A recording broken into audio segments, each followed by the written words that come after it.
Assalamualaikum warahmatullahi wabarakatuh. Bismillahirrahmanirrahim. Nabi Mustafa Muhammad sallallahu alaihi wasallam wa ala alihi wasallam wa ala alihi wa sahbihi khususan sultan wa syekh wa jilani wa muslimin dan bersyukur subhanahu wa ta'ala wa radhiyallahu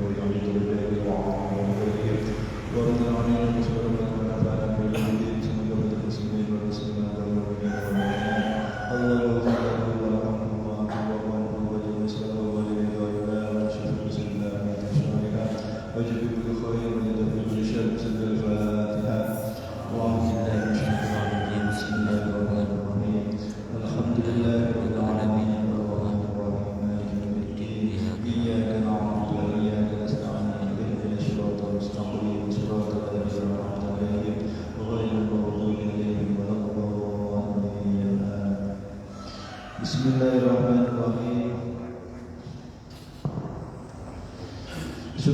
Summa alam anna tasawwuf lahu khuslatani. Kemudian ketahuilah bahwa tasawuf lahu bagi tasawuf khuslatani itu ada dua tingkat, ada dua perkara. Al-istiqomah wa Allah, yang pertama adalah ketika orang itu selalu istiqomah bersama Allah Subhanahu wa taala. Wasukun wa anil khalqi, kemudian orang itu merasa anteng atau tenang anil khalqi dari makhluk.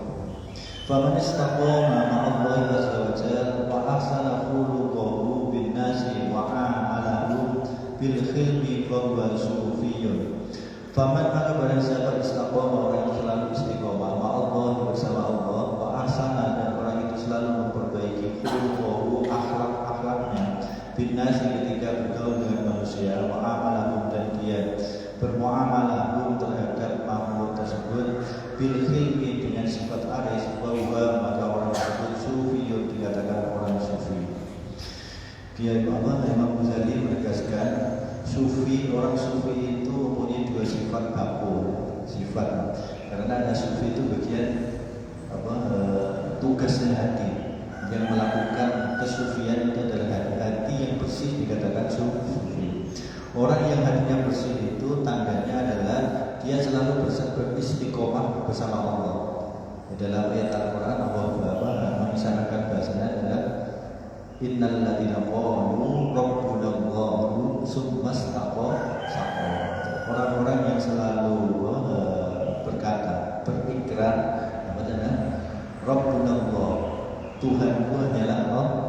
Ketika sudah bisa berikrar seperti itu, meresapi bahasa rabbuna Allah tsumma istaqamu, mereka selalu istiqomah bersama Allah. Nah, dia selalu beristiqomah bersama Allah. Kemudian asukun anil khalqi, orang itu merasa anteng ya, maksudnya hatinya tidak terpengaruh.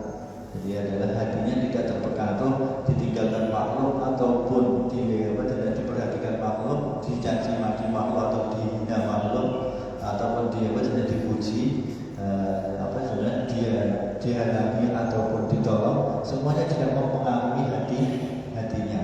Itu adalah baru dikatakan orang-orang sufi. Apun dengan bahasa lain adalah orang itu istiqomah bersama Allah, akhlaknya bersama makhluk tidak akan berubah. Dia selalu berakhlak baik, bermuamalah dengan makhluk bil khilmi, dengan arif, dengan kasih sayang. Kalau kita sayang kepada orang yang kita sayangi ataupun orang yang berbuat baik kepada kita, itu biasa, itu belum sufi, ya baik. Jadi orang yang buruk kan ketika ada orang sudah baik kepada kita, kalau kita masih tidak berbuat baik kepada mereka, itu yang sudah keterlaluan. Tetapi orang yang baik, benar-benar baik itu adalah ketika sanggup selalu berbuat baik kepada orang yang berbuat buruk kepada dirinya. Itulah kesufian. Ya, orang yang sufi-sufi itu biasanya tingkatannya sudah sampai seperti itu. Orang itu memberi, orang yang menolak mereka, orang itu berbuat baik kepada orang yang berbuat buruk kepada dirinya. Dia disakiti selalu dalam berbuat baik kepada orang lain. Itu adalah kesufian. Kemudian wal istiqomah tu ayat tadi fakta nafsi ala amrillah ta'ala. Apa yang dimaksudkan istiqomah kepada Allah itu? Apa yang dimaksudkan istiqomah bersama Allah? Yaitu adalah ayyaf dia fakta nafsi ala amrillah ta'ala. Yaitu biasanya orang itu selalu menebusi hatta nafsihi, bagian nafsunya ala amrillahi, untuk melakukan perintah-perintah Allah. Yang dikatakan istiqomah pada Allah Subhanahu wa taala adalah orang itu nebus bagian-bagian nafsunya. Maksudnya nebus adalah orang itu tidak pernah peduli terhadap kepentingan nafsunya, tetapi semuanya adalah diukur dari perintah Allah. Jadi yang dilakukannya bukan untuk kepentingan dirinya, tetapi selalu karena menjalankan perintah Allah. Bahkan nanti kalau dalam kajian yang lebih tinggi lagi adalah makan karena diperintah Allah, tidur karena diperintah Allah, apapun yang dilakukannya semuanya adalah perintah Allah. Kalau Allah tidak memerintahkan, tidak akan melakukan. Meskipun itu adalah ubah, meskipun itu diperbolehkan secara syariat, tetapi kalau orang-orang itu lebih tinggi lagi adalah tadi, kalau tidak merasa diperintah Allah, dia tidak akan melakukannya. Alhamdulillah ada kepentingan nafsunya, keinginan nafsu sudah ditebus, maksudnya adalah sudah tidak dihiraukan lagi. Yang diperhatikan hanyalah perintah Allah. Itu yang dimaksudkan istiqomah bersama Allah. Kemudian dimaksudkan anteng ataupun merasa tentram dengan manusia adalah dia selalu berakhlak mulia bersama, bergaul dengan sesama manusia. Allah tahmila an-nas ala muradi nafsika bal tahmilu nafsaka ala muradi ma lam yukhalifu asy-syar'a. Ini adalah bagian yang perlu pendalaman, perlu kita resapi bersama. Orang-orang yang dimaksudkan sukun anil kholqi itu adalah orang yang tidak ada dorongan di dalam nafsunya sedikit pun, adalah untuk memanfaatkan orang lain untuk kepentingan dirinya, tetapi selalu dirinya dijadikan sesuatu yang melakukan sesuatu yang bermanfaat untuk orang lain. Jadi tidak pernah memanfaatkan orang lain untuk kepentingan dirinya, tetapi dia selalu berbuat untuk kepentingan orang lain. Itu yang dimaksudkan sukun anil kholqi tadi. Malam yukhalifu asya, tetapi ukurannya adalah ketika tidak bertentangan dengan hukum syariat. Jadi meskipun manusia itu adalah menginginkan kemanfaatan dari kita melakukan suatu kemanfaatan kepada yang lain, adalah ukurannya ketika tidak bertentangan dengan syariat. Kalau sesuatu itu bertentangan dengan syariat, ya tidak bisa. Karena kita wajib mencari ridha Allah, bukan mencari ridha makhluk. Jadi dia berbuat kemanfaat kepada makhluk adalah dalam konteks kembali lagi adalah mencari ridha Allah, bukan mencari ridha makhluk. Kalau sudah mencari ridha makhluk, ya sudah, urusannya istiqomah ma Allahnya akan hilang. Nah, ini tidak boleh. Jadi adalah orang yang selalu tadi adalah tidak pernah terbesit di dalam hatinya memanfaatkan orang lain untuk kepentingan, untuk kepuasan dirinya, tetapi adalah selalu ingin berbuat yang bermanfaat kepada orang lain dalam batasan tidak bertentangan dengan hukum-hukum agama. Summa innaka sa'altani 'anil ubudiyah wa hiya salah satu asya. Kemudian Imam Ghazali kembali mengatakan, kemudian kamu bertanya kepada diriku tentang apa yang dimaksudkan ibadah itu sendiri. Wa hiya salah satu asya. Kalau ibadah itu adalah meliputi 3 perkara. Apakah ibadah itu? Ahaduha mukhafadatu amri syar'i. Yang pertama yang dikatakan ibadah itu adalah ketika orang itu selalu menjaga perintah-perintah hukum syariat. Ketika orang itu selalu menjaga aturan-aturan hukum syariat. Itu yang pertama. Yang kedua, wasaniha ar-ridha bil qada wal qadri wa qismatillahi ta'ala. Yang kedua adalah hatinya selalu ridho dengan ketetapan dan takdir Allah Subhanahu wa taala. Merasa puas apa yang sudah menjadi bagian dirinya yang ditetapkan oleh Allah. Apapun pemberian Allah terhadap dirinya, dia selalu merasa puas. Yang kedua. Yang ketiga, orang itu dikatakan beribadah atau ibadah yang ketiga adalah tarku ridho nafsika fi talabi ridho illah. Ini kembali lagi yang tadi ya. Yaitu adalah dia selalu menentang keinginan-keinginan atau senangnya nafsu untuk mencari ridho Allah. Jadi adalah orang itu selalu menentang nafsunya yang tujuannya adalah sekedar untuk mencari ridha Allah, bukan mencari kesenangan nafsunya, bukan. Tetapi dibalik nafsunya justru malah ditentang. Kemudian apapun yang dilakukan semuanya tujuannya bukan kepentingan nafsu tetapi untuk mencari ridha Allah. Itu baru dikatakan ibadah. Orang itu rajin ibadah secara syariatnya, tetapi dia tidak pernah puas dengan ketetapan Allah, ya bukan orang ahli ibadah. Ya meskipun lahiriahnya ahli sholat, ahli puasa, ahli dzikir dan lain sebagainya, tapi dia kok mengeluh, aku kok dijadikan fakir oleh Allah, aku kok diuji Allah terus menerus. Ini ya meskipun dia lahiriahnya ahli ibadah, tapi bukan ahli ibadah, karena hatinya masih mengeluh. Jadi orang yang ibadah, benar-benar ibadah, hatinya tidak pernah mengeluh. Dia selalu merasa puas dengan ketetapan dan takdir Allah, dan merasa senang apapun yang sudah menjadi bagiannya yang diberikan Allah. Yang ketiga adalah tadi, tidak pernah yang dilakukannya adalah untuk kepentingan nafsunya, tetapi adalah semuanya dasarnya adalah mencari ridha Allah.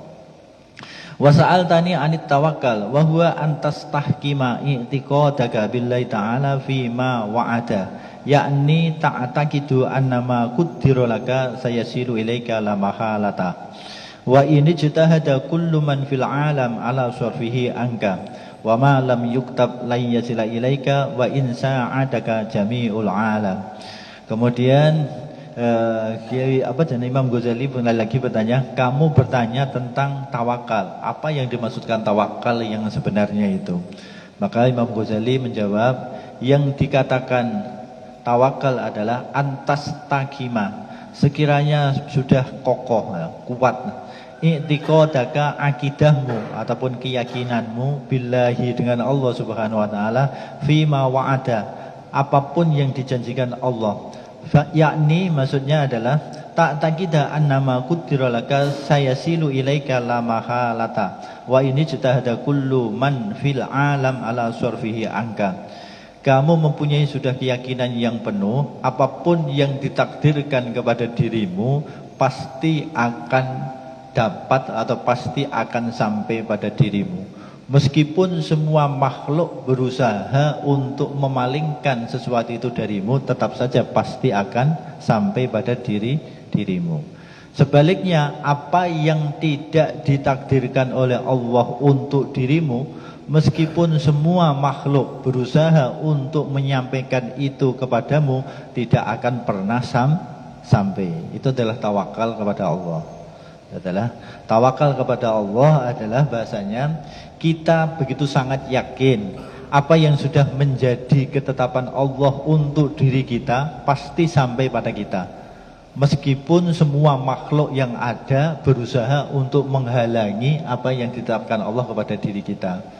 Begitu juga setiap sesuatu yang tidak ditetapkan Allah untuk diri kita tidak mungkin sampai kepada diri kita, meskipun semua makhluk berusaha untuk mengambil sesuatu itu diberikan kepada kita, tidak mungkin bisa.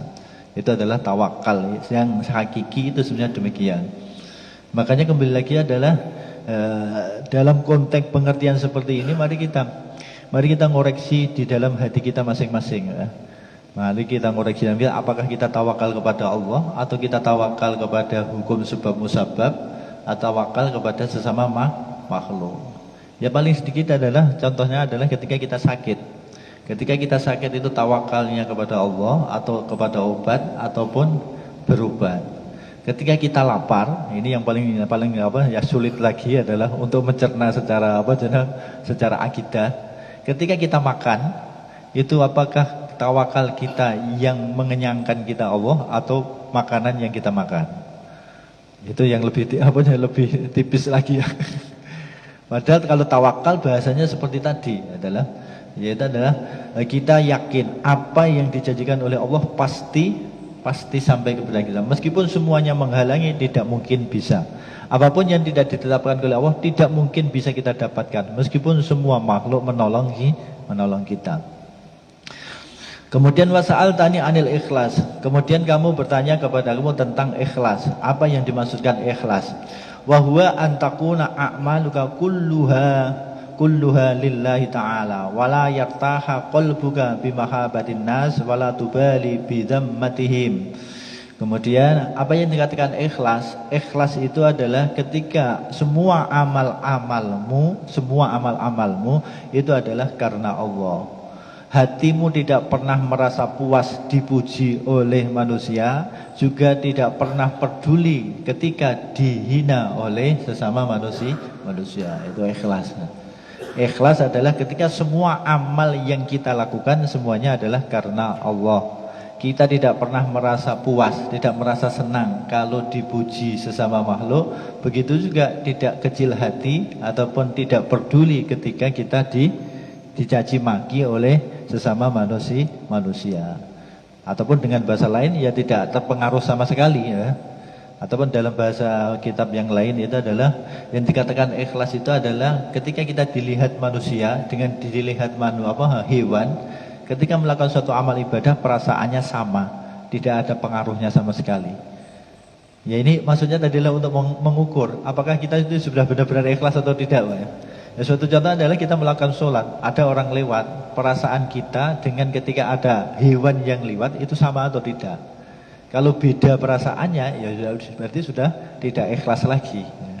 Ya, itu adalah ikhlas itu kembali lagi tadi digambarkan oleh Imam Ghazali adalah hati kita tidak pernah merasa senang ketika dipuji dan tidak sakit hati ketika dicela.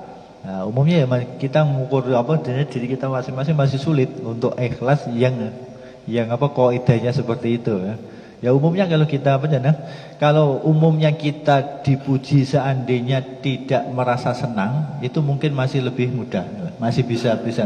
Tetapi kalau dicela, kalau dicela kemudian tetap tidak merasa dicela, itu yang sulit.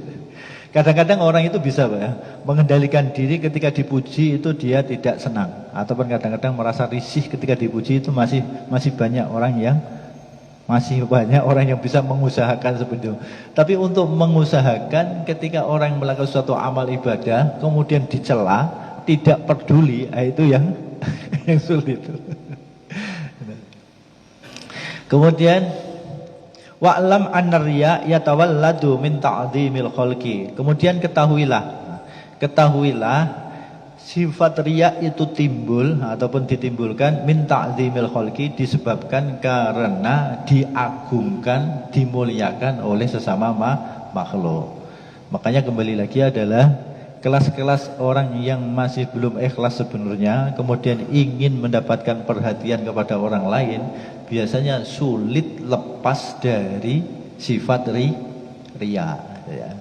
Jadi orang-orang yang belum bisa menata hati sepenuhnya ketika melakukan suatu amal ibadah kok ingin mendapatkan perhatian orang lain sulit untuk lepas dari sifat riya. Makanya ulama-ulama sufi kebanyakannya konteksnya adalah sebaik-baiknya amal sunat tetap amal yang disembunyikan. Konteksnya orang-orang yang tadi bahasanya adalah ketika dipuji oleh orang tidak bisa mengendalikan diri. Nah, umumnya kelas-kelas orang awam ya demikian. Nah, ketika dia dimuliakan orang, dipuji oleh orang, biasanya hatinya sudah mulai rusak. Meskipun ketika waktu amal pertama kali ya sudah ikhlas, pokoknya melakukan perintah Allah. Tetapi ketika ada pujian, biasanya riya mulai tumbuh ataupun ujub mulai tumbuh.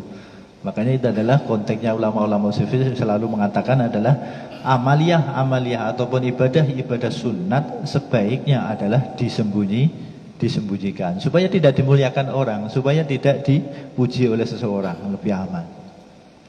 Wa ilajuhu ala antarahum musakhkharina tahtal qudrati tahsabuhum kal jamadat fi adami qudrati isalir roha wal masyaqqah litahsula min muradatihim. Kemudian bagaimana cara kita mengendalikan supaya hati kita tidak terkena sifat riya kalau seandainya kita dipuji oleh seseorang. Wa ilaju antarahum musakhkharina tahtal qudrah. Ketahuilah bahwa semuanya itu maksudnya adalah pujian manusia terhadap diri kita ataupun cercaan manusia kepada diri kita, semuanya itu adalah dikendalikan oleh kekuasaan Allah. Ada orang memuji kita karena digerakkan Allah untuk memuji kita. Ada orang yang mencela kita, juga orang itu digerakkan oleh Allah untuk mencela kita. Wal masyaqqah litahsula fi muradatihim. Qudratu isalir rohah wal masyaqqah litahsula, supaya kamu bisa selamat mim muraatihim, dari riakan teriakan ya. Muraahitihim itu adalah tadi adalah orang yang memuji juga itu riakan, ataupun orang yang mencela kita itu ya riaan. Apa tuh bahasanya? Pengaruh ya, ataupun sesuatu yang terjadi adalah kita bisa selamat. Nah, kita bisa selamat dari apa yang dilakukan oleh manusia, baik itu adalah apa tadi, memuji ataupun mencela. Kalau kita selalu mempunyai perasaan semua yang terjadi itu adalah karena Allah. Kita dipuji oleh seseorang karena orang itu ditundukkan Allah untuk memuji kita. Ada orang mencela kita, orang itu pun juga ditundukkan oleh Allah, kekuasaan Allah untuk mencela kita. Wa mata tahsabuhum zawi qudratin wa iradatin layyab'uda angka arya.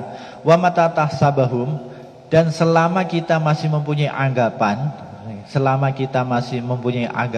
manusia itu mempunyai kekuatan, mempunyai keinginan, layyab'uda angka arya, maka tidak bisa kita menjauhi dari sifat riya.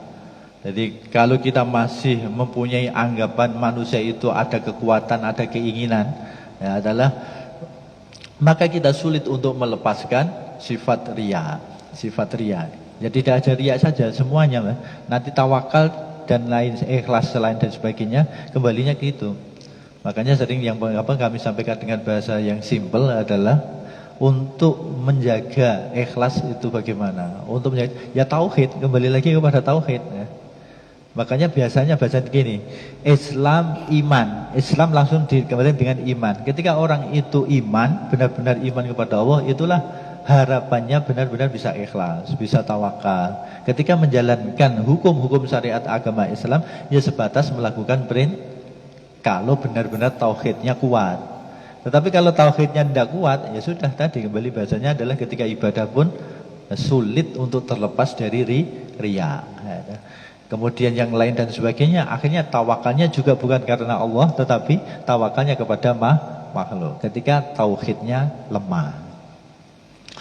Ayyuhal walad wal baqi fi masailika ba'dhum masturun fi musannafati fadlubhu tammah wa kitabatu ba'dha haramun i'mal anta bima ta'lam liyakshifa laka ma lam ta'lam. Ini nasihat Syekh Abdul Qadir Imam Ghazali yang begitu tinggi adalah wal baqi, adapun masalah-masalahmu yang lain yang kamu tanyakan kepada diriku, ba'dhuha masturun fi musannafati, adalah masalah-masalah itu sudah tertulis, sudah ada penjelasannya dalam kitab-kitab yang aku karang, kata Imam Ghazali. Fatlubhu tammah, oleh sebab itu carilah jawabannya itu di sana, di kitab itu. Wa kitabatu ba'dha haramun, karena sebagian keterangan itu kalau dijelaskan secara umum malah hukumnya haram. Itu dah, makanya sering pernah kami sampaikan, ilmu filsafat itu adalah kalau dipelajari orang yang bukan kelasnya malah bisa menjadi haram. Jadi adalah orang yang belum bertauhid, orang yang tauhidnya lemah kok belajar filsafat, itu biasanya adalah malah terkena hukum haram. Dan ini tidak hanya tidak ada memang orang sesat saja yang yang diharamkan. Bahkan Imam Ghazali sendiri adalah tokoh ulama Islam yang begitu sangat fenomenal. Itu saja juga kitabnya ada yang haram dipelajari orang awam. Beliau mengakui sendiri, wa kitabatu ba'dha haramun, menjelaskan sebagian apa yang kami karang itu haram. Makanya kalau kita belajar sesuaikan dengan akal kita, jangan memaksakan diri ya. Jadi yang penting kembali lagi tadi ini nasihat Imam Ghazali ya. Iqmal anta bima ta'lam liyakshifa ma lam ta'lam. Ini kaidah yang paling nasihat yang paling mengena semestinya adalah amalkan ilmu yang sudah ada yang kamu miliki ya. Ketika seperti itu liyak syifalaka ma lam ta'lam, supaya terbuka untuk ilmu-ilmu selanjutnya. Nah, kadang-kadang kembali lagi tadi adalah kita selalu menyepelekan ilmu-ilmu yang sudah kita dapatkan, inginnya mengajar ilmu yang tinggi. Ya kan tersesat tadi, karena dasarnya belum kita dapatkan tetapi sudah ingin mendapatkan sesuatu yang tinggi, yang istimewa, ya bahaya.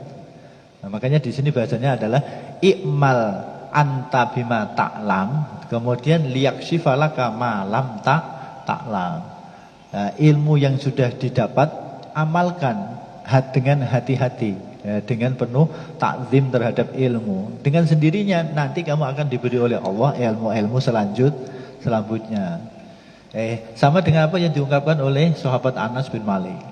Sahabat Anas bin Malik dalam sebuah nasihatnya beliau juga mengatakan bahasanya sangat simpel adalah alim bisyari'ah wa'mal bil ikhtiyar. Allamakallahu ma lam ta'lam. Ketika kita ingin mendapatkan ilmu bermanfaat, ingin mendapatkan ilmu-ilmu kemakrifatan ataupun bahasanya ilmu laduni dari Allah, ya belajarlah ilmu syariat sedalam mungkin. Tetapi tidak hanya dipelajari saja, harus diamalkan sehati-hati mungkin. Ketika sudah dapat ilmu syariat, sudah diamalkan, Allah pasti akan menambah ilmu-ilmu, akan memberikan ilmu kepada kita dengan ilmu-ilmu yang tanpa kita pelajari. Ataupun bahasa lain adalah ilmu kemakrifatan, ataupun ilmu-ilmu laduni. Tetapi kembali lagi syaratnya adalah mengamalkan ilmu syariat. Sekarang banyak orang yang mengejar jalan tol, tidak mau belajar syariat, tidak mau mengamalkan ilmu syariat, zikiran saja, berharap dapat ilmu laduni. Wallahu a'lam apakah bisa sampai atau tidak yang seperti itu. Ya kalau Allah menghendaki ya bisa-bisa saja, itu kembali kepada tauhid. Cuma secara lahiriah, secara hukum sunatullahnya ya sulit bisa mendapatkan itu. Karena tadi adalah dasarnya tidak ada. Ayyuhal walad ba'dal yaum la tas'alni ma uskila alaika illa bilisanil janan liqouli ta'ala walau annahum sabaru hatta tahruja ilaihim lakana khairal lahum waqbal nasihatal Khadir alaihi salam hina qala fala tas'alni an syai'in hatta uhdisa laka minhu dzikra. Ini bahasa yang lebih indah lagi. Nasihat Imam Ghazali adalah la tas'alni ma uskila alaika illa bilisanil janan liqaulihi ta'ala. Kemudian selanjutnya sudah, setelah ini kamu jangan tanya-tanya lagi. Nasihat Imam Ghazali kepada muridnya tadi. Setelah ini kamu jangan bertanya lagi apa yang kamu iskal, apa yang kamu pikirkan ataupun yang sulit yang kamu pikirkan. Illa bilisanil janan, terkecuali kalau memang kamu ingin bertanya itu benar-benar dari hati nurani yang dalam, dari hati nurani yang dalam, jangan dari akal. Kenapa kok demikian? Liqaulihi ta'ala, Allah telah berfirman ketika menceritakan kisahnya Nabi Musa dan Nabi Khidir. Walau annahum sabaru hatta tahruja ilaihim lakana khairal lahum.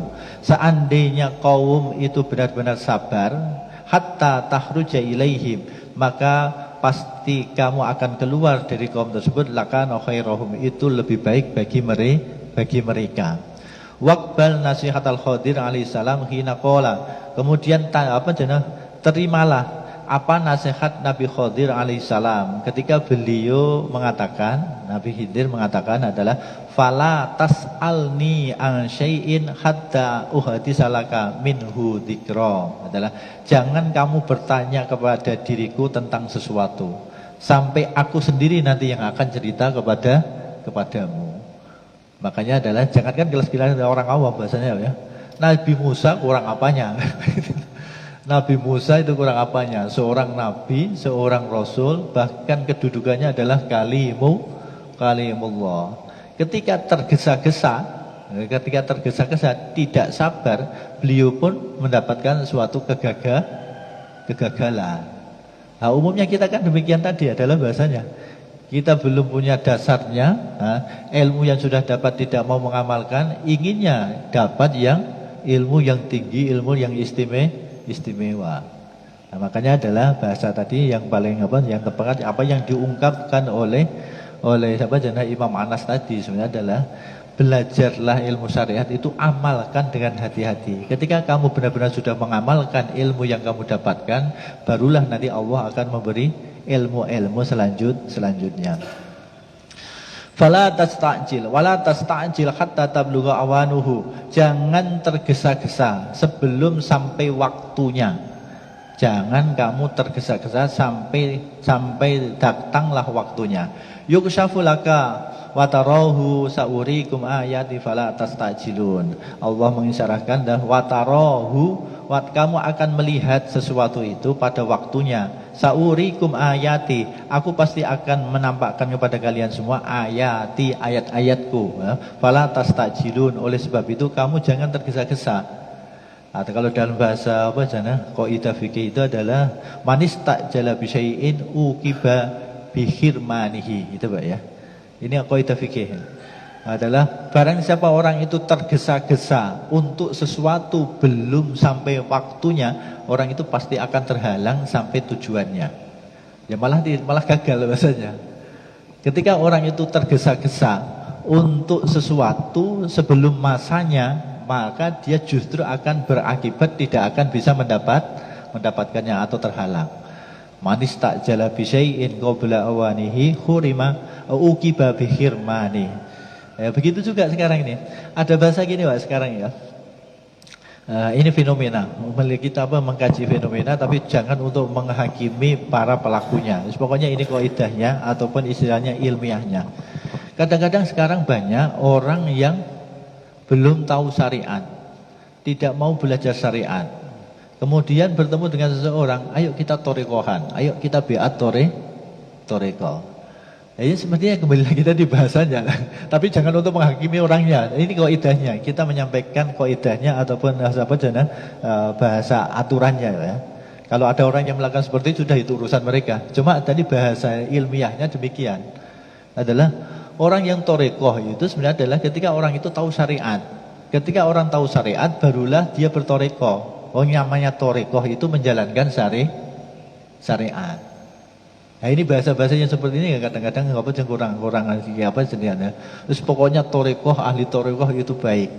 Mengejar ingin menjadi baik kemudian ke torekoh padahal belum punya dasar apa yang dimaksudkan torekoh itu sendiri. Torekoh itu tidak hanya sebatas wiridan saja, tetapi banyak dasar-dasar yang harus dimiliki, yang harus diketahui, yang harus dijalankan. Tapi jangan untuk menghakimi orang lain loh Pak. Ini kembali lagi adalah tadi kajiannya. Di sini ada bahasa tadi adalah jangan tergesa-gesa melakukan sesuatu sebelum waktunya. Kalau kamu melakukan seperti itu justru malah terharang, tidak akan bisa sampai. Dalam kitab Minahus Saniyah juga ada bahasa demikian. Di antara penghalang orang itu bisa sampai di hadapan Allah karena orang itu melompat dalam bertorekoh.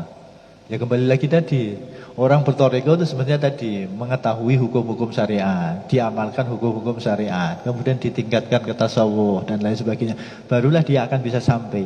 Nah, kadang-kadang kembali lagi tadi, belajar ilmu syariat tidak mau dianggapnya wah itu anak kecil. Kemudian langsung torekoan padahal dia tidak tahu syariat. Nah, ini adalah problem, sebenarnya adalah menjadi problem. Nah, kita diperintahkan oleh Imam Ghazali untuk mengambil ibrah pembelajaran, yaitu siapa? Nabi Musa.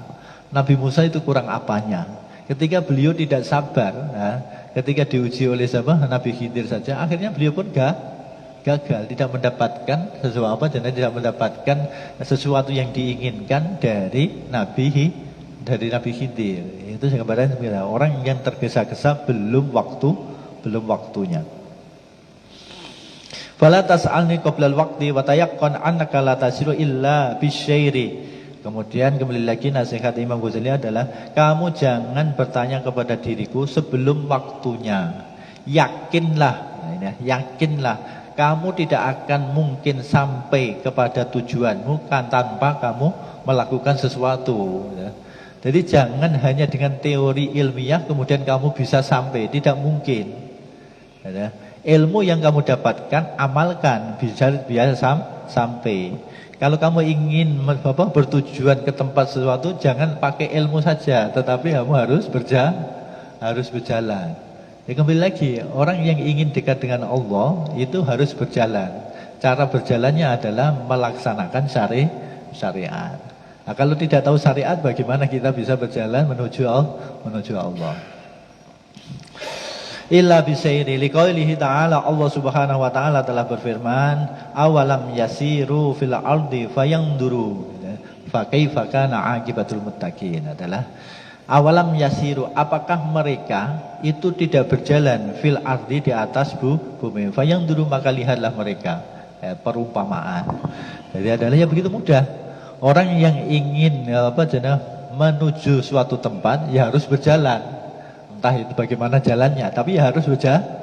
Orang itu kalau diam di rumah ingin sampai ke sana kemudian hanya belajar, hanya wiridan saja, ya tidak sampai-sampai. Ya orang itu harus berjalan. Awalam yasiru fil ardi fayanzuru kaifa kana aqibatul muttaqin. Jadi kembali lagi tadi adalah apapun yang kita dapatkan, ilmu itu kita laksanakan, itu kita amalkan. Dan nantilah baru istilahnya kita itu berjalan. Ketika berjalan harapannya sampai pada tujuan. Ayyuhal walad billahi intasir taro al ajaib fi kulli manzilin wabdhul ruhaka fa inna ra'sa hadzal amri badlur ruh kama qala Dhunnun al-Misri rahimallahu taala li ahadi talamidihi in qadarta ala badlir ruh fata'al wa illa fala tastaghil bitur rohatis sufiyah. Wahai walad, dengan Allah intasir, kalau kamu ingin berjalan, taro al ajaib, maka kamu akan melihat, akan menyaksikan segala keajaiban. Fi kulli manzilin, dalam setiap makom, dalam setiap tempat. Wabdul ruhaka, tetapi ya ini kembali lagi, wabdul ruhaka, kamu harus memasrahkan, menyerahkan sepenuhnya rohmu kepada Allah. Jiwa ragamu kamu serahkan sepenuhnya kepada Allah. Fa inna ra'sa hadzal amri badlur ruh, karena adalah dasar atau kepala ataupun dasarnya perkara ini, maksudnya adalah tasawuf, adalah itu badlur ruh, harus menyerahkan sepenuhnya ruh kita kepada Allah. Kama qala Dhunnun, sebagaimana nasihat Imam Dhunnun al-Misri rahimahullah taala li ahdi talamihi terhadap salah satu muridnya. Nasihat beliau adalah in qadarta ala badil ruh fata'al. Kalau kamu mampu menyerahkan rohmu, kesinilah mari kita belajar, mari kita beramal. Tetapi wa illa, apabila tidak, fala tastahil bituruhati sufiyat. Kalau kamu tidak mampu untuk menyerahkan rohmu, ya jangan nyanyiakan waktumu. Jangan menyibukkan dirimu untuk berlaku sufiah. Kalau tidak mampu menyerahkan roh kamu, itu sia-sia. Ini adalah bahasa yang begitu sangat indah, adalah ini masalah kesufian, Pak ya. Masalah kesufian ataupun bahasanya adalah para wali-wali Allah itu diantaranya. Sering kami sampaikan adalah ketika kita ingin melihat suatu keajaiban ataupun karomah adalah, maka tinggalkan semua makhluk. Tinggalkan semua makhluk dari hatimu. Hilangkan semua makhluk, semua hukum-hukum sebab musabab dari hati. Dari hati, Pak ya. Bukan dari badan. Kalau dari badan malah kita bertentangan dengan syariat. Tetapi dari hati. Nanti kamu akan bisa melihat keanehan-keanehan ataupun bahasanya adalah karomah-karomah yang diberikan Allah. Tetapi kalau kita masih melihat makhluk, masih melihat hukum sebab musabab di dalam hati kita, ya sulit kita bisa melihat suatu karomah. Seperti tadi bahasanya adalah orang sembuh yang menyembuhkan Allah. Ketika hati kita masih terlalu terikat dengan obat, kita tidak akan bisa merasakan, tidak akan bisa menyaksikan bahwa sakit itu yang menyembuhkan Allah. Karena yang kita lihat obat. Hati kita yang kita lihat obat. Jadi akhirnya ya tadi, kita belum bisa melihat bahwa Allah yang menyembuhkan penyakit kita. Hanya teori saja tadi bahasanya yang kita ketahui. Begitu juga masalah-masalah yang lain. Nah, di sini juga bahasanya Imam Ghazali, beliau mengatakan billahi intasir. Dengan Allah kamu apabila memang benar-benar mau berjalan ke sufi tadi maksudnya. Wah, ketika kamu benar-benar berjalan ke situ, ke arah situ, ada kepengertiannya seperti itu, taro al ajaib fi kulli manzilin. Kamu pasti akan melihat suatu keajaiban dalam setiap langkahmu, dalam setiap makom. Makanya kembali lagi, kenapa sekarang banyak orang ahli toriko, banyak orang ahli ini, ahli dikir dan lain sebagainya, tetapi kenyataannya kok seperti itu. Ya kembali lagi tadi bahasanya belum bisa menyerahkan sebetulnya ruhnya kepada Allah. Tidak ada. Di dalam ruhnya masih ada yang lain, di dalam hatinya, di dalam batinnya masih ada yang lain, belum sepenuhnya kepada Allah. Makanya tadi ma'al istiqomah ma'allahnya itu belum bisa. Al istiqomah ma'allahnya belum bisa. Kemudian ayyuhal walad inni ansahuka bisamaniyati asya iqbalha minni li'alla ilmuka khusman alaika yaumal qiyamah ta'mal minha arba'atan wa tada' minha arba'atan. Kemudian Imam Ghazali menasehati, memperingatkan, akan aku nasihati kamu dengan 8 perkara, kamu wajib menerima nasihat itu. Yang 4 kamu lakukan, nanti yang 4 harus kamu tinggalkan. Kalau tidak seperti itu, maka ilmu yang kamu dapatkan justru akan menjadi hujjah terhadap dirimu. Ilmu itu akan menjadi musuhmu besok di akhirat, kalau kamu tidak mau menerimanya. Nah, untuk pengajian kita mungkin itu. Para bapak, kami persilakan. Ada yang ingin bertanya atau didiskusikan?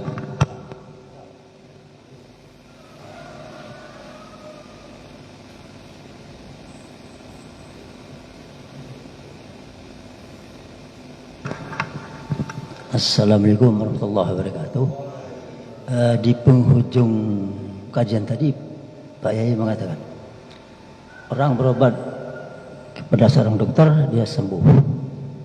Nah, dokter itu dapat ilmu dari gurunya, dosen. Karena dokter itu ya mungkin berdasarkan ilmu, bisa dikatakan dokter itu dokter dusta atau gurunya dusta. Pasien yang berobat didustain atau gimana Pak Yai? Terima kasih berdasarkan tasawuf. Terima kasih. Jadi bahasanya gini ya. Ilmiah itu, ilmiah dunia ya. Ilmiah dunia atau bukan ilmu hakikat, itu maksudnya adalah hukum sebab musabab ataupun bahasanya adalah hukum adadiyah. Adat itu tidak suatu kepastian, Pak. Tapi ada kebiasaannya yang terjadi seperti itu. Bahasanya demikian. Jadi kalau bahasanya tadi istilahnya gurunya dokter itu yang disampaikan tidak seperti kebiasaannya, ya biasanya hasilnya ya tidak seperti itu hanya teorinya demikian saja. Tetapi ya bisa juga adalah yang diinginkan bisa berhasil, karena kembali kepada hakikat tadi, Allah menghendaki. Satu contoh misalkan gini, ketika orang itu begitu sangat kuatnya kepercayaannya kepada Allah, semua masalah itu yang menyelesaikan Allah adalah, kemudian dia pergi ke tempat dokter berobat itu karena melakukan perintah Allah. Bisa jadi yang dilakukan dokter itu salah secara total, tetapi Allah berkehendak menyembuhkan orang tersebut. Bisa jadi demikian. Jadi adalah apa yang disampaikan dengan dokter, apa ilmiah dokter itu adalah hukum sebab musabab. Sebenarnya salah pun tidak ada masalah kalau Allah menghendaki. Tidak lewat itu jalan, Allah akan memberikan rahmatnya. Ya Pak Yai, memang betul sekali kata Pak Yai. Kadang-kadang dokter itu melakukan pengobatan, tapi penerimaan obat dari pasien itu tidak sama. Kadang begitu obat dikasihkan, pasiennya reaksinya lain lagi, bahkan jadi fatal, bisa tewas. Itu di luar kemampuan dokter. Karena untuk mengetahui orang itu tahan atau tidak sama obat itu tentu kan harus dites dulu. Ini kan tidak pernah dites. Begitu Pak Yai. Jadi ini ada sedikit tambahan Pak Yai mengenai puasa. Karena puasa sudah mau habis, mau ditanyakan, ada keterangan dari baginda Nabi mengatakan bahwa tidurnya orang berpuasa adalah ibadah, diamnya adalah tasbih, dan amalnya berlipat ganda, doa dikabulkan dan dosa terampuni. Ini kalau bagaimana maksudnya Pak Kiai? Kalau kita orang awam gini, wah enak tidur aja kalau gitu Pak Kiai. Dosa aktivitas atau bagaimana Pak Kiai? Terima kasih. Kita memberikan suatu perimbangan harus tepat Pak ya. Kita memberikan suatu perimbangan harus tepat supaya kita tidak malah justru menjadi pemalas. Jadi naumu shaimun apa jana ibadatun adalah ibadah apa jana yang dinilai ibadahnya itu adalah ketika dia apa jana puasa dan tidur, puasanya lebih terjaga dibandingkan ketika dia tidak tidur. Jadi kalau seandainya orang itu puasa kemudian dia beribadah dilakukan banyak, tentunya ya lebih baik dibandingkan ketika kita puasa tetapi dengan tidur. Jadi maksudnya tadi adalah puasa tidurnya orang puasa itu baik, ya, itu adalah ketika dibandingkan ketika dia puasa tidak tidur kemudian dia malah menggunjing dan lain sebagainya. Jadi perimbangannya mungkin demikian. Ataupun istilahnya dari hikmah-hikmah yang lain tadi adalah suatu contoh misalkan diam itu adalah tasbih dan lain sebagainya. Ya karena mulianya bulan suci Ramadan. Memang apa jenis ada bahasa gini.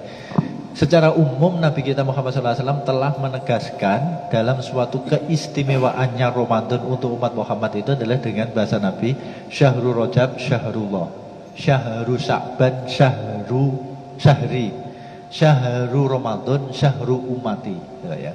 Jadi bulan Ramadan itu adalah memang bulan yang sangat diistimewakan oleh Allah untuk keberuntungannya umat Muhammad. Ya di antara tadi keberuntungannya adalah ketika dia diam saja itu dianggap membaca tasbih dan lain sebagainya tadi. Ketika kita mau berdoa kepada Allah, doa kita diijabah. Ketika kita minta ampun diampuni. Ketika kita tobat diterima tobat. Itu memang adalah bagian dari kajian hikmah. Begitu mulianya Allah memuliakan umat Muhammad dengan adanya bulan suci Ramadan. Itu adalah bagian dari pengertian hikmah. Allah memuliakan umat Muhammad. Ya sedikit Pak Kiai. Mungkin banyak sekali keterangan mengenai puasa. Ada juga ini dikatakan bahwa Rasulullah wajib atas harta rampasan tanpa susah bayar. Sahabat bertanya, apakah itu ya Rasulullah? Katanya, yaitu pada saat musim dingin. Nah, maksudnya apa, Pak?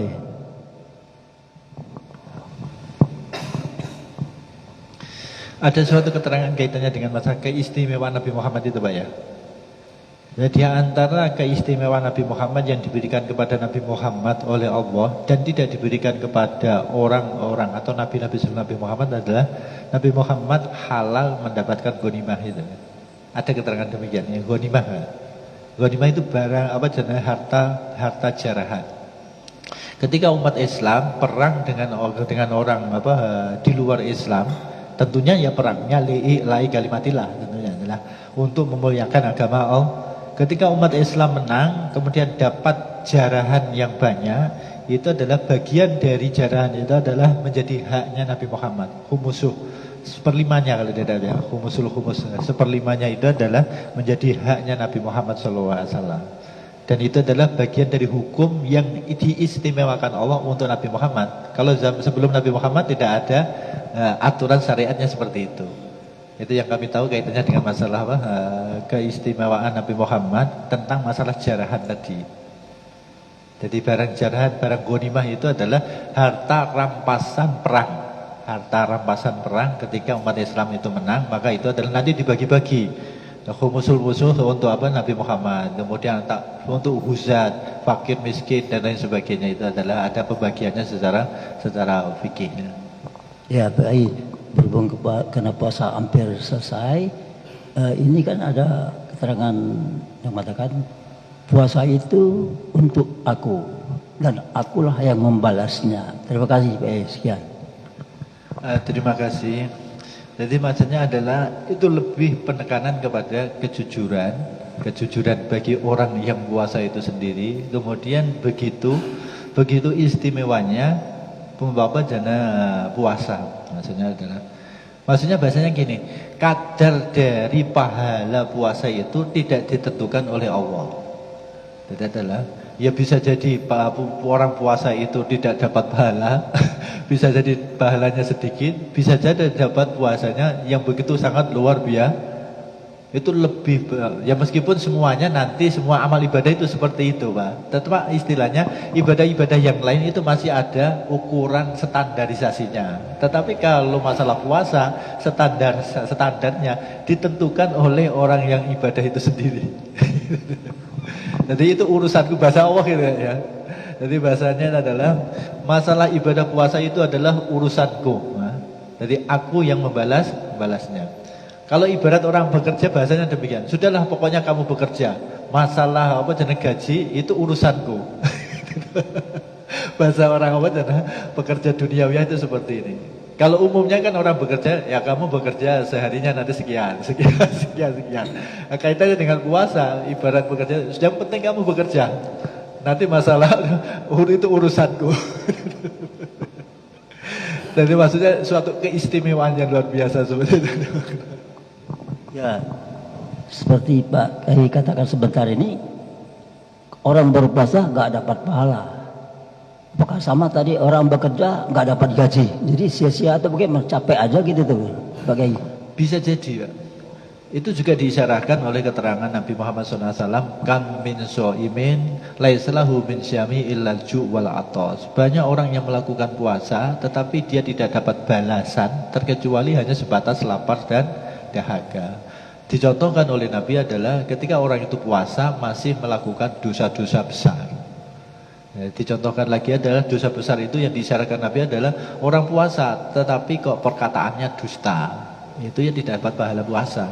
Orang puasa tetapi kok masih ghibah kepada orang sesama muslim, itu juga tidak dapat pahalanya puasa. Orang puasa kok masih mengadu domba, itu juga tidak dapat pahalanya puasa. Bahkan ada yang lagi adalah yang ini sering terjadi tapi kita tidak sadari, an-nadharu bisyahwat. Orang puasa kemudian melihat perempuan lain dengan syahwat. Bukan kepada istrinya. Melihat ajnabiyah dengan rasa syahwat. Itu juga menggugurkan pahalanya puasa. Maka yang paling aman jangan ke mall kalau bulan puasa. Resikonya sangat besar. Dalam konteks bahasa hadis Nabi tadi. Jadi diantaranya seperti itu. Kemudian lagi adalah apa? Wal yaminul ghamus. Orang yang sumpah dusta. Dia berani sumpah mengucapkan nama Allah, tetapi yang diungkapkannya adalah sesuatu yang dusta. Itu juga bagian dari yang membatalkan pahalanya puasa. Ya, bagi hal-hal yang membatalkan itu tentu ada sebagian pendapat mungkin lemah atau bagaimana. Tentu dengan perbuatan-perbuatan baik yang seperti memberi zakat dan sebagainya, itu bagaimana Pak? Jadi yang kami tahu kaitannya dengan masalah dosa-dosa itu terhapusi dengan amal baik itu dosa kecil Pak. Jadi wat bi sayyi'atal hasanata tamhuha. Ada hadisnya, ada Al-Qur'annya. Itu memang demikian. Adalah Allah memerintahkan kita ketika kita terjebak melakukan suatu dosa, segeralah beramal soleh. Amal soleh itu nanti menghapus dosa-dosa tersebut. Itu konteksnya secara syariat adalah dosa-dosa kecil. Tapi kalau dosa besar, kalau kita menginginkan diampuni oleh Allah harus tobat. Harus tobat. Kalau kita melakukan amal soleh kemudian dengan diikuti dengan dosa besar, amal solehnya yang kalah, pahalanya hilang tadi. Ya, terima kasih Pak Kiai. Assalamualaikum warahmatullahi wabarakatuh. Silakan mungkin satu pertanyaan lagi para bapak, ada yang ingin ditanyakan?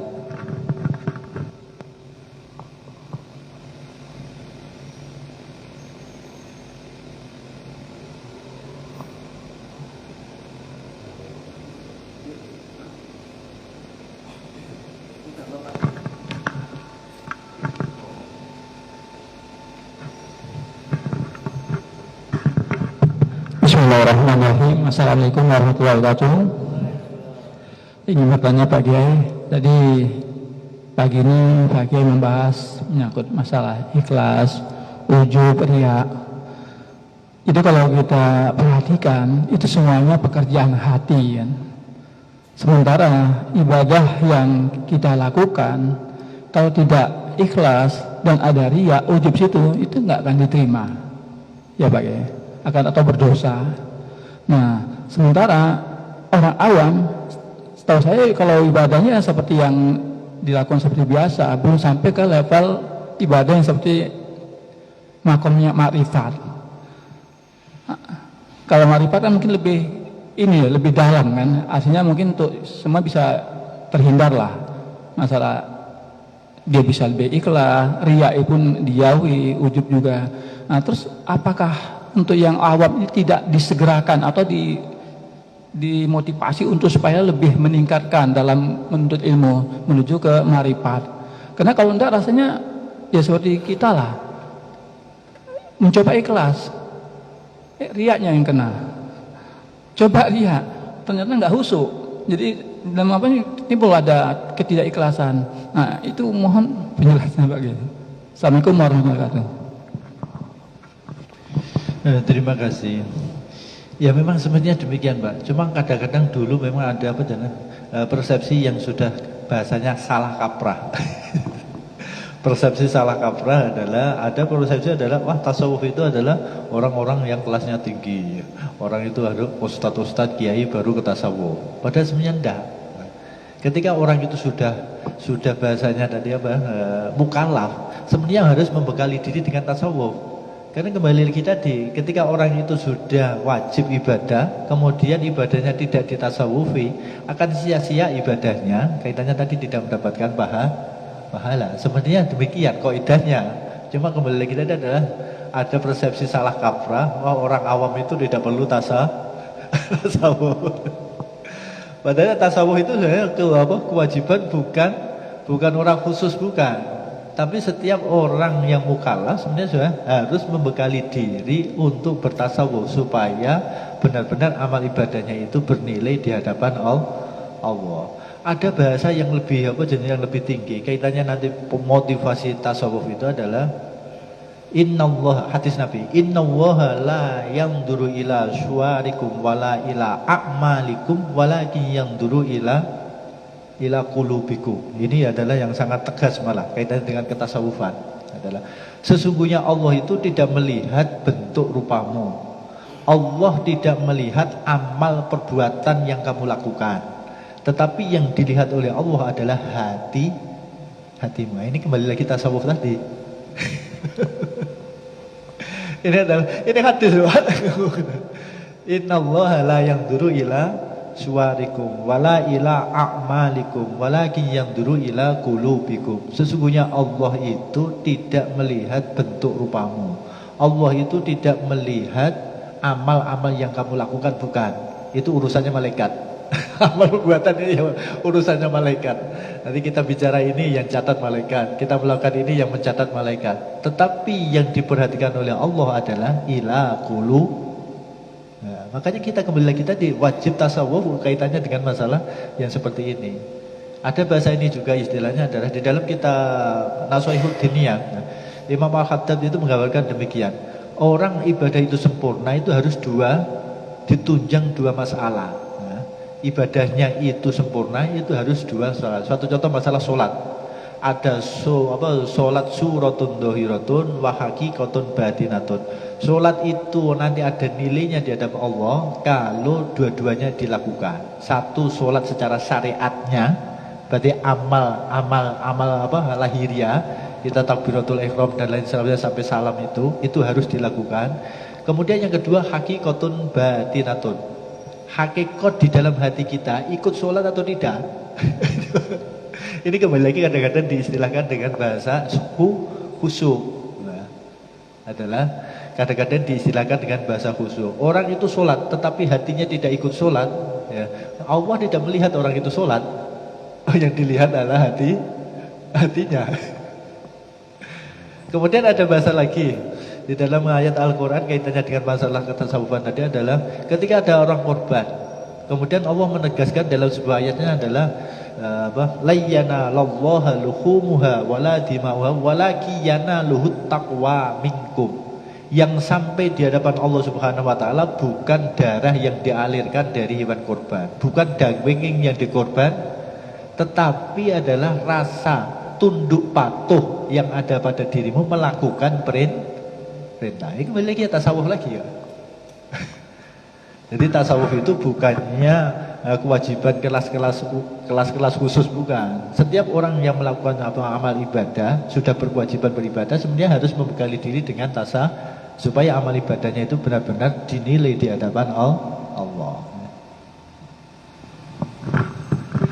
Lanjut dikit lagi. Sementara dalam keseharian kita, padahal kita coba belajar untuk khusyuk. Sementara untuk mendapatkan pahala yang gede, kita harus sholat berjamaah. Ini untuk pergi jamaah kita kadang-kadang buru-buru. Artinya kan harusnya kalau memang benar-benar kita belajar khusyuk kan lebih awal supaya bisa menenangkan diri, tapi susah. Saya pribadi kadang-kadang nunggu azan baru sampai sini orang sudah mulai nih, otomatis posisi saat sholat sudah enggak ini, belum tenang. Nah, sementara kan sudah diajarkan juga untuk sholat sunat, diusahakan tidak di khalayak ramai, menyepi. Tapi fenomenanya kita lebih ini biasa sholat di tengah ramai.